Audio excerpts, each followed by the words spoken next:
தமிழகத்தில் கடந்த 23ஆம் தேதி நடைபெற்ற சட்டப்பேரவை தேர்தலில் 85% வாக்குகள் பதிவாகின. இந்த தேர்தலில் தவிக சார்பில் 233 தொகுதிகளில் வேட்பாளர்கள் போட்டியிட்டனர். சேலம் மாவட்டம் எடப்பாடி தொகுதியில் மட்டும் சுயேட்சை வேட்பாளருக்கு ஆதரவு வழங்கியது தவிக.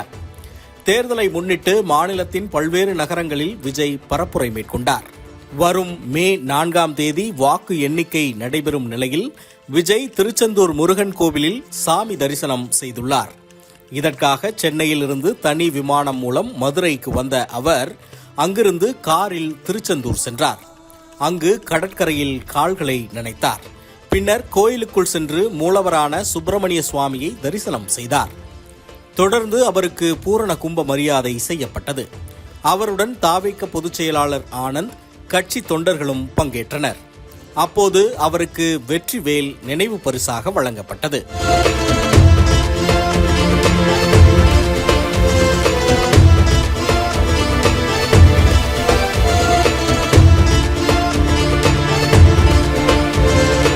முருகப்பெருமான் அவதரித்த நோக்கமான சூரசம்ஹாரம் நடந்த ஆன்மீக தலமான திருச்செந்தூர் அறுபடை வீடுகளில் பல்வேறு தனிச்சிறப்புகளை கொண்ட படை வீடு. வரங்களை தரும் அனுக்கிரக கோவிலாகவும் தீய சக்தியை எதிரிகளை அழிக்கும் ஆலயமாகவும் உள்ளது. இந்நிலையில் நடிகர் மற்றும் தமிழக வெற்றிக் கழக தலைவர் விஜய் திருச்செந்தூருக்கு வருகை தந்து அதிகாலையிலேயே சத்ரு சம்ஹார பூஜையில் கலந்து கொண்டது பரபரப்பை ஏற்படுத்தியிருக்கிறது. சத்ரு சம்ஹார பூஜை என்றால் என்ன? இந்த பூஜை செய்வதால் என்னென்ன பலன்கள் கிடைக்கும்? ஏன் இந்த பூஜை செய்யப்படுகிறது என்பதை பற்றி விரிவாக பார்க்கலாம். சத்ரு சம்ஹார. சத்ரு என்றால் எதிரிகள் மற்றும் பகைவர்கள் என்பதை குறிக்கும். சம்ஹாரம் என்றால் அழிப்பது. முருகப்பெருமான் திருச்செந்தூரில் சூர சம்ஹாரம் செய்தார், அதாவது அசுரனை வதம் செய்தார். சிவபெருமானின் நெற்றிக்கண்ணிலிருந்து மகா சக்தியாக இயற்கையாக அவதரித்த சுப்பிரமணியர் பெரும் சக்தி வாய்ந்த தெய்வமாக காலம் காலமாக வழிபடப்படுகிறார். அதேபோல சத்ரு சம்ஹாரம் என்பது எதிரிகளையும் பகைவர்களையும் அழிப்பது மற்றும் நீக்குவது என்பதை குறிக்கும். சட்டமன்ற தேர்தலில் போட்டியிட்ட தவிக தலைவர் விஜய் எதிரிகளை வெல்வதற்காக திருச்செந்தூரில் சத்ரு சம்ஹார பூஜை செய்ததாக கூறப்படுகிறது.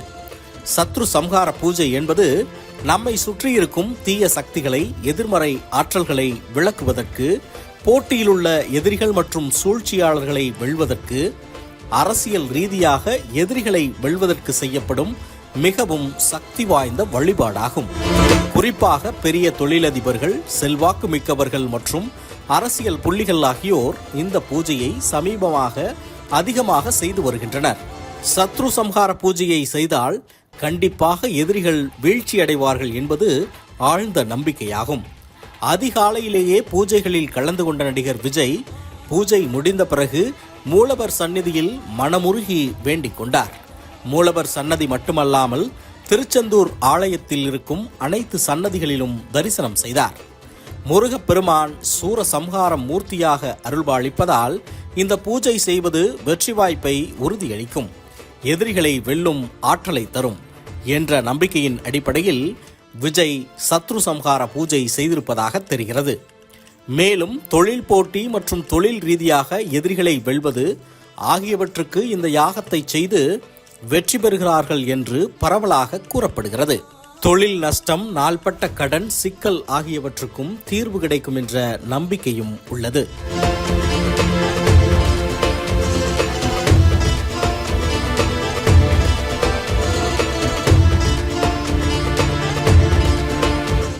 கட்சி தலைவரும் மற்றும் நடிகருமான விஜய் அவர்கள் இந்த சத்ரு சம்ஹார பூஜையை மேற்கொண்டது எதற்காக அப்படின்ற ஒரு குழப்ப நிலை அனைவரிடத்துமே இப்போ வந்துகிட்டு இருக்கு.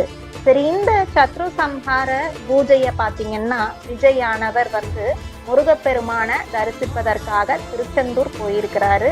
அதிகாலை 5 மணிக்கு நடை திறந்த பின் பார்த்தீங்கன்னா விஸ்வரூப தரிசனத்தை அவர் பார்த்திருக்கிறாரு. சுவாமி தரிசனத்தை முடிச்ச பிறகு மூலவர் சுப்பிரமணியரையும் சன்னதி முன்பு பார்த்தீங்கன்னா தரையில் அமர்ந்து மனமுருக பிரார்த்தனையும் மேற்கொண்டிருக்காரு. அதை தொடர்ந்து பார்த்தோம்னா சுவாமி சண்முகர் மற்றும் வள்ளி தெய்வானையும் தரிசனம் செய்துவிட்டு சூரசம்ஹார மூர்த்தி சன்னதி முன்னாடி பாத்தீங்கன்னா சத்ரு சம்ஹார பூஜையில அவரு கலந்து கொண்டிருக்கிறாரு. ஸோ இந்த பூஜையில அவர் கலந்து கொண்டது எதற்காக அப்படின்ற கேள்வி அனைவரிடத்துமே நிலவி வந்துட்டு இருக்குது.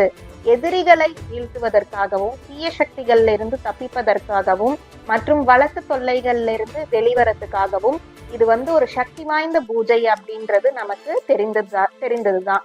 எதிர்மறை சக்திகளை அழித்து வெற்றி பெறுவதற்காகத்தான் மனமுறுதியோட இந்த பூஜையை அவர் செய்தாரா அப்படின்ற ஒரு கேள்விக்குறி அப்படின்னு இன்னமும் இருந்து வந்துகிட்டு தான் இருக்கு.